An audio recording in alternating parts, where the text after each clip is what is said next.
Hello everyone, अभी हम पढ़ेंगे यूनिट 7 आर कंट्री इंडिया। हम इंडिया के बारे में पढ़ेंगे। जब हम लोग इंडिया की बात करते हैं, India is one of the rarest country. ये बहुत ही रेयर कंट्रीज़ में आती है, जहाँ पे आपको कोस्ट भी मिलेगी, है ना। सी कोस्ट है, मतलब सी बीचेस हैं। इसके अलावा प्लेन्स भी मिलेंगे और प्लेट्यू भी है यहाँ पे। And then we have mountains, glaciers, desert and forest, मतलब जहाँ पे हर तरह की लैंड फॉर्म मिलेगी। ये one of the rarest country है इंडिया। इंडिया का बहुत वास्ट जोग्राफिकल एक्सपेंस में फैला हुआ है। बाउंडेड बाय लॉफ्टी हिमालयाज हैं यहाँ पे। अरेबियन सी है, बे ऑफ बंगाल और इंडियन ओशन से घिरा हुआ है ये। इसका area is 3.28 million square kilometre और नॉर्थ साउथ एक्सटेंड कश्मीर से लेके कन्याकुमारी तक ये एरिया है 3200 किलोमीटर। ये याद करेंगे हम लोग, बहुत इंपॉर्टेंट है। और जब हम लोग ईस्ट से लेके जब हम लोग वेस्ट की बात करते हैं, ये है अरुणाचल प्रदेश से लेके जब हम लोग कच्छ तक की, कच्छ कहाँ है, गुजरात में। तो ये जो स्पैन है it is 2900 kilometre. This is really important, ये देखना हम लोगों को। Next, great Indian desert, northern plains में अनइवन प्लेट्यू सरफेस, कोस्ट है यहाँ पे, आइलैंड्स हैं, सारी चीज़ें प्रिवेलेंट हैं इंडिया में। This is the second most populous country after China. China के बाद सबसे ज़्यादा पॉपुलेशन, जनसंख्या कहाँ पे है, हिंदुस्तान में। इसके बाद हम लोग लोकेशन की बात करते हैं। जब हम लोकेशन की बात करेंगे, हमारे यहाँ से tropic of cancer almost mid way से, हाफ वे से गुजरता है हिंदुस्तान में। ट्रॉपिक ऑफ कैंसर और कैप्रिकॉन, हम लोगों ने क्या देखा था, कैंसर आता 23.5 डिग्री नॉर्थ, ये था कैंसर की लोकेशन। और कैप्रिकॉन हमने देखा था 23.5 डिग्री साउथ, ये था ट्रॉपिक ऑफ कैप्रिकॉन। तो हमारे यहाँ से ट्रॉपिक ऑफ कैंसर गुजरता है। और जब इसकी लोकेशन की बात करें तो 8 degree 4 minutes north and 37 degree 6 minutes north latitude. और लॉन्गिट्यूड की बात करें तो 68 डिग्री 7 मिनट्स ईस्ट से लेके 97 डिग्री 25 मिनट्स ईस्ट लॉन्गिट्यूड, ये इसका एक्सपेंस है। अब हम if we divide world into eastern and western hemisphere, तो हमारा किस में आता है, ईस्ट में आता है। इसलिए हमारा जो टाइम स्पेन था इट इज़ 5.5 आवर्स प्लस चलता है ग्रीनविच लाइन से। ये हम लोगों ने कल देखा था। अब हम देखेंगे इधर वी हैव बहुत बड़ी बड़ी कंट्रीज़ हैं। हम लोगों ने कल देखा था रशिया में कितने टाइम जोन से, रशिया में हमारे पास थे 11 टाइम जोन्स। यूएस और कनाडा में हम लोगों ने कल पढ़ा था, यूएस में है 7 टाइम जोन्स और कनाडा में है 6 टाइम जोन। ये डिपेंड करता है कि कंट्री कितना बड़ा है उसके हिसाब से। नेक्स्ट इज, अच्छा ये पेनिनसुला बचा है। पेनिनसुला क्या है, peninsula is a piece of land that is surrounded by water on 3 sides. India क्या है, इंडियन पेनिनसुला बोलते हैं हम लोग हमेशा। इंडियन पेनिनसुला हम लोग क्यों बोलते हैं, इज जस्ट बिकॉज जब हम लोग इंडिया की शेप देखेंगे, इंडिया की शेप देखने से हम पाएंगे ये ऑलमोस्ट इस तरह की है और इसके 3 तरफ से क्या है, पानी, ये है वाटर, और इसके ऊपर वाली साइड में क्या है, ये है लैंड। तो इसलिए क्या है, this is known as Indian peninsula. Peninsula क्या होता है, ये वो पीस ऑफ लैंड होता है जिसके 3 तरफ से पानी घिरा होता है। अब हम जब आगे देखते हैं तो हम लोग पाएंगे कि हमारा इंडियन स्टैंडर्ड टाइम के बारे में हम लोगों ने कर ली थी। नाउ वी हैव 7 कंट्रीज जो हमारे नेबर्स हैं। नेबर्स की अगर हम बात करें तो नेबर कौन कौन है, हम डायरेक्टली मैप में देखते हैं। हमारा नेबर है पाकिस्तान और यहाँ से टच होता Afghanistan. We have China, Bhutan, Nepal, Bangladesh and Myanmar. Count करें 1 2 3 4 5 6 और 7। जब हम लोग कोस्ट की बात करते हैं, जो इधर हमारे जो आइलैंड नेशन हैं, जो हमारे पड़ोसी हैं, तो यहाँ से श्रीलंका और नीचे है मालदीव्स, ये दोनों हमारे पड़ोसी हैं। इंडिया में हम लोगों ने देखा था कि इंडिया में ट्रॉपिक ऑफ कैंसर ऑलमोस्ट बीच में से गुजरती है हिंदुस्तान के, ये है ट्रॉपिक ऑफ कैंसर। और हम लोगों ने देखा अरेबियन सी है इसके एक तरफ, दूसरी तरफ बे ऑफ बंगाल है और नीचे है इंडियन ओशन एंड ऊपर है हमारे पास हिमालयाज। ये सारे हैं हिमालयाज, ये सब हिमालयाज में आता है ये सारा रेंज। तो ये 3 तरफ से हमें पानी से घिरा हुआ है, इसलिए इसको कहते हैं पेनिनसुला। जब हम आगे देखें पॉलिटिकल और एडमिनिस्ट्रेटिव डिविजन्स की बात करें हम लोगों ने रेंज देखी थी, रेंज कौन कौन सी होती हैं। तो रेंज में हम लोगों ने देखा ये ग्रेट हिमालयाज हैं, इधर बीच में मिडिल हिमालयाज है, नाम लिखा नहीं है लेकिन एटलस में देखेंगे तो दिखेगा वो। And now we have Shivaliks, ये अरावली रेंज, इसके बारे में भी पढ़ा था हम लोगों ने। देन विंध्या और सतपुरा रेंज, ये दोनों भी बहुत इंपॉर्टेंट है। विंध्या रेंज और Satpura range, both of them are very important. Western Ghats की जब हम बात करते हैं तो ये वर्ल्ड हेरिटेज साइट में इसको इंक्लूड कर लिया गया है। वर्ल्ड हेरिटेज साइट्स क्या होती हैं हम बाद में देखेंगे एक्स्ट्रा वीडियोस में। और इसमें बारिश इनफ होती है, इसलिए वेजिटेशन बहुत सारी है। वेजिटेशन बहुत सारी होने की वजह से, वेजिटेशन का मतलब है बहुत सारा फॉरेस्ट होना, प्लांट्स होने, है ना। तो बहुत सारे प्लांट्स या फॉरेस्ट होने की वजह से क्या है, एनिमल्स भी बहुत सारे मिलते हैं, इंसेक्ट्स भी बहुत सारे मिलते हैं, इसलिए यहाँ पे बहुत सारी बायोडाइवर्सिटी है ना। बायोडाइवर्सिटी का मतलब क्या है, बहुत ही डाइवर्स एनिमल्स एंड प्लांट्स मिलते हैं यहाँ पे। इसलिए इसको बनाया गया बायोलॉजिकल हॉटस्पॉट, बायो हॉटस्पॉट भी कहते हैं इसको। नेक्स्ट इज, जब हम लोग ये पढ़ेंगे इन दोनों के बारे में, तो हम यहाँ पे दो रिवर्स के बारे में भी पढ़ेंगे। ये एक रिवर है Narmada, this is Narmada river and this is Tapi river. Narmada river का ओरिजिन यहाँ मैकाल रेंज से होता है, अमरकंटक में। अमरकंटक कहाँ है, ये है छत्तीसगढ़ का हिस्सा है। और ये तापी रिवर है, ये दोनों रिवर ही हैं अकेली। These are the only rivers जो वेस्ट फ्लोइंग रिवर है, जो वेस्ट की तरफ फ्लो करती हैं। इसके अलावा आप जितनी भी रिवर्स देखेंगे ये सारी की सारी क्या है, ईस्ट फ्लोइंग रिवर है। मतलब सबकी सब बे ऑफ बंगाल में आके गिरती हैं और ईस्ट दिशा में। हम लोग कैसे देखते हैं, ये देखो ये मैप बनाया है, सॉरी डायरेक्शन सिंबल है। डायरेक्शन हम लोग कैसे लेते हैं, ऊपर नॉर्थ, साउथ, इधर ईस्ट और वेस्ट। ईस्ट फ्लोइंग रिवर ये सारी हैं, मतलब जितनी भी रिवर हैं वो सब ईस्ट फ्लोइंग है। ये सभी रिवर देखेंगे ये सब भी ईस्ट में आती हैं, सब ईस्ट में आ रही हैं, यहाँ आके ये इसमें बे ऑफ बंगाल में आके गिर जाती हैं। जब हम लोग वेस्ट फ्लोइंग रिवर्स की बात करें तो सिर्फ दो ही वेस्ट फ्लोइंग रिवर हैं, नर्मदा और तापी। इसके अलावा और कोई भी रिवर ऐसी नहीं है जो वेस्ट फ्लोइंग हो। चंबल रिवर को भी देखेंगे तो ये भी आके इधर गंगा में आके मिल जाती है। इसके बाद एक और कंसेप्ट हम लोग इस मैप से पढ़ेंगे, है ना, वो कंसेप्ट है रिवर और ट्रिब्यूटरीज का। ट्रिब्यूटरीज क्या होती हैं, ट्रिब्यूटरीज होती हैं जो मेन रिवर में आके, किसी भी एक रिवर में आके अपने पानी को उसके जो पानी का वॉल्यूम है उसको बढ़ा देती हैं। मतलब मेन रिवर तो चल ही रही थी लेकिन ट्रिब्यूटरी ने क्या किया, वो भी आके उसके अंदर आके मिल जाती है। जैसे हमने क्या देखा, ये है यमुना रिवर, और गंगा, ये है गंगा रिवर। अभी ये गंगा रिवर में कौन आके मिल गया, चंबल रिवर। तो चंबल क्या है, ये गंगा की ट्रिब्यूटरी है। इधर भी ये जितनी भी रिवर्स नजर आ रही हैं, ये सारी रिवर क्या है, ये है गंगा की ट्रिब्यूटरीज। और जैसे हम लोग देखें और दूसरे मैप में हम देखेंगे तो हम पाएंगे कि यहाँ से और भी बहुत सारी रिवर्स ऐसे आती हैं और आके गंगा में मिल जाती हैं। These are all tributaries of Ganga. ऐसे जितनी भी रिवर आके यमुना में मिलती हैं वो सब हैं यमुना की ट्रिब्यूटरीज। जितनी बड़ी बड़ी रिवर्स में छोटी छोटी रिवर आके मिल जाती हैं वो उसकी ट्रिब्यूटरीज होती हैं। ट्रिब्यूटरीज दो तरह की होती हैं, है ना, लेफ्ट बैंक और राइट बैंक। ये रिवर का फ्लो किस तरफ है, इस तरफ है ना, मतलब ईस्ट साइड में है। अब जो इसकी लेफ्ट साइड से आएंगी वो है लेफ्ट ट्रिब्यूटरीज, जो इसकी राइट साइड से आएंगी वो है इसकी राइट ट्रिब्यूटरीज। मतलब जिस दिशा में रिवर बहती होगी उसके लेफ्ट साइड से जितनी भी रिवर्स आएंगी, these are left bank tributaries, क्योंकि वो लेफ्ट बैंक में आके मिलती हैं उसे। जितनी भी राइट साइड से आएंगे, these are known as right bank tributaries, मतलब वो राइट साइड के जो बैंक है इसे इसमें आके उसे मिल जाती हैं। अब बैंक क्या होता है, ये रिवर है, इसके जो किनारे होते हैं, these are known as banks, इनको रिवर बैंक कहा जाता है।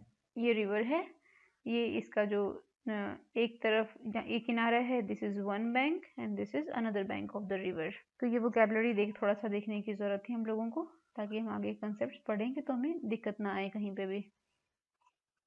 हम फिजिकल डिविजन्स की बात करें तो हम लोगों ने देखा हिम प्लस आल्या, है ना, ये हिमालय है, हिम प्लस आल्या मतलब अबोर्ड ऑफ स्नो। हिम मतलब होता है स्नो, आल्या मतलब हाउस, स्नो का हाउस, अबोर्ड मतलब घर, है ना, स्नो का घर is Himalayas. Himalaya mountains are divided into 3 main parallel range, 3 main parallel range में डिवाइडेड हैं। ग्रेट हिमालय, इसका नाम हिमाद्री भी है, मिडल हिमालय जिसको हिमाचल भी कहते हैं, और लास्ट वन इज शिवालिक्स, ये सबसे नीचे है। ये हम लोगों ने ऊपर वाले मैप में देखा था, here we have great Himalayas, बीच में ये मिडिल हिमालयाज हैं, and now we have Shivaliks. Now northern Indian plains की हम जब बात करें, lies in the south of Himalayas, Himalayas के साउथ में सब लाई करते हैं। They are generally level and flat. Plains हम लोग पढ़ चुके हैं, पिछले यूनिट में हम जाएंगे तो हम पाएंगे प्लेन्स क्या होते हैं। प्लेन्स होते हैं जब ऑलमोस्ट उनका जो एलिवेशन है वो एक एवरेज लेवल पे रहे, उसका जो सी लेवल से वो बहुत ऊपर नहीं होते, नीचे नीचे रहते हैं। ये बहुत फर्टाइल होते हैं, है ना। इसमें इरिगेशन फैसिलिटी ज़्यादा आसान होती, पॉपुलेशन बहुत सारी होती, क्योंकि फर्टिलिटी बहुत ज़्यादा है, लोग कल्टीवेशन बहुत करते हैं। फर्टिलिटी क्यों है? रिवर्स की वजह से। रिवर आएंगी और वो अपना चीज़ें यहाँ डिपॉजिट करती चली जाएंगी। सोयल जो यहाँ से इरोड की थी वो यहाँ डिपॉजिट करेंगे, तो इसलिए सोयल का रिप्लेनिशमेंट होता रहता है, सोयल नई होती रहती है ना। सोयल का नवीनीकरण होता रहता है, जिसमें इसमें जो न्यूट्रिएंट्स हैं वो इसके आपस में मिक्स होते रहते हैं और ये फाइनली फर्टाइल हो जाती है। इसके अलावा बहुत सारी रिवर्स प्लेन्स में आती हैं। रिवर्स आने की वजह से क्या है, इरिगेशन फैसिलिटी आसान हो जाती है। इरिगेशन का मतलब होता है पानी देना, क्रॉप्स में पानी देना इज नोन एज इरिगेशन। जब हम लोग वेस्टर्न पार्ट की बात करते हैं, यहाँ है ग्रेट इंडियन डेजर्ट, है ना। हिंदुस्तान का जो वेस्टर्न हिस्सा है, राजस्थान वाला जो हिस्सा है, यहाँ पे है ग्रेट इंडियन डेजर्ट। ये है ग्रेट इंडियन डेजर्ट, है ना। अभी यहाँ क्या है, यहाँ ना कोई रिवर है, ना बारिश अच्छे से होती है, और बहुत इरोजन होने की वजह से क्या हुआ, ये ड्राई है, हॉट है, और सैंडी स्ट्रेच ऑफ लैंड, बहुत सारी सैंड है यहाँ पे, और बहुत गर्म और बहुत सूखे हैं ये। यहाँ लिटिल वेजिटेशन होती है, ऑलमोस्ट ना के बराबर वेजिटेशन होती है। थोड़ी बहुत जो वेजिटेशन होती है, थोड़ी बहुत जो क्रॉप्स या प्लांट्स या ट्रीज लगे होते हैं, वो कैसे होते हैं, थॉर्नी ट्रीज होते हैं, कांटे वाले, है ना, जिसमें पत्ते कम होते हैं लेकिन थॉर्न ज्यादा होते हैं, जैसे कैक्टस। कैक्टस में बहुत पानी देने की जरूरत नहीं है ना। या फिर हम बात करें अकासिया, बबूल के पेड़ की बात करें, तो ये जितने थॉर्नी प्लांट्स होते हैं वो जनरली यहाँ पाए जाते हैं। बाकी और नॉर्मल वेजिटेशन या कल्टीवेशन या क्रॉपिंग यहाँ पे नहीं होती। जब हम लोग साउथ ऑफ नॉर्दर्न प्लेन्स की बात करें, ये है पेनिनसुलर प्लेट्यू, है ना। पेनिनसुलर प्लेट्यू की जब हम लोग इसमें देखेंगे तो पाएंगे, यहाँ दिखेगा, this is Deccan plateau, peninsula में है, उसको डेक्कन प्लेट्यू भी कहते हैं। It is triangular in shape, triangular shape होती है इसकी, ट्रायंगल जैसी शेप है इसकी, and relief is highly uneven, बहुत अनइवन है ये। This region with numerous hill range, ढेर सारी हिल रेंज है यहाँ पे। Aravalli hill one of the oldest range, Aravalli क्या है, ये सबसे पुरानी रेंज है, और विंध्याज एंड सतपुराज, ये दोनों इंपॉर्टेंट रेंज है, विंध्या रेंज और सतपुरा रेंज। और यहाँ रिवर नर्मदा और तापी दोनों फ्लो करती हैं। अभी हम देख लेते हैं इसको एक बार फिर से। ये है विंध्या रेंज, ये है सतपुरा रेंज, ये है रिवर नर्मदा और तापी जो इसमें से फ्लो करती हैं, ये है अरावली रेंज।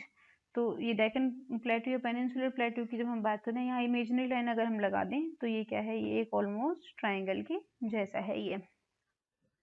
रिवर नर्मदा की जब हम बात करते हैं तो नर्मदा रिवर और तापी रिवर ये अकेली ही ऐसी हैं जो वेस्ट फ्लोइंग रिवर हैं। इसके अलावा बाकी जितनी भी रिवर हैं वो सारी है ईस्ट फ्लोइंग रिवर। और ये वेस्ट फ्लोइंग रिवर कहाँ जाती हैं, अरेबियन सी में, है ना। वेस्टर्न घाट जो है ये वेस्ट में है, और ईस्टर्न घाट ईस्टर्न बाउंड्री बनाते हैं इसकी, पेनिनसुला की।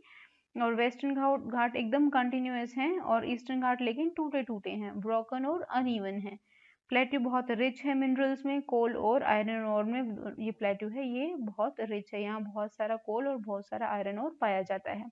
Waste of western Ghat and east of eastern Ghat lies the coastal plain, west of western Ghat and east of eastern Ghat, यहाँ कोस्टल प्लेन पाए जाते हैं। ये है coastal plain, east of eastern Ghat, west of western Ghat, ये है कोस्टल एरिया। नर्मदा और तापी कहाँ जाती हैं, अरेबियन सी में, और ये बाकी जितनी भी और रिवर्स हैं ये सारी की सारी रिवर कहाँ जाती हैं, बे ऑफ बंगाल में। नेक्स्ट हम आते हैं, कोस्टल प्लेन जितने हैं वो बहुत नैरो स्ट्रेच है, देख लिया हम लोगों ने, है ना। ईस्टर्न कोस्टल प्लेन थोड़े से ब्रॉडर हैं, और बहुत सारी ईस्ट फ्लोइंग रिवर्स हैं, इनके नाम महानदी, गोदावरी, कृष्णा और कावेरी, ये सब बे ऑफ बंगाल में आके गिरते हैं, ये हम लोग मैप से देख सकते हैं।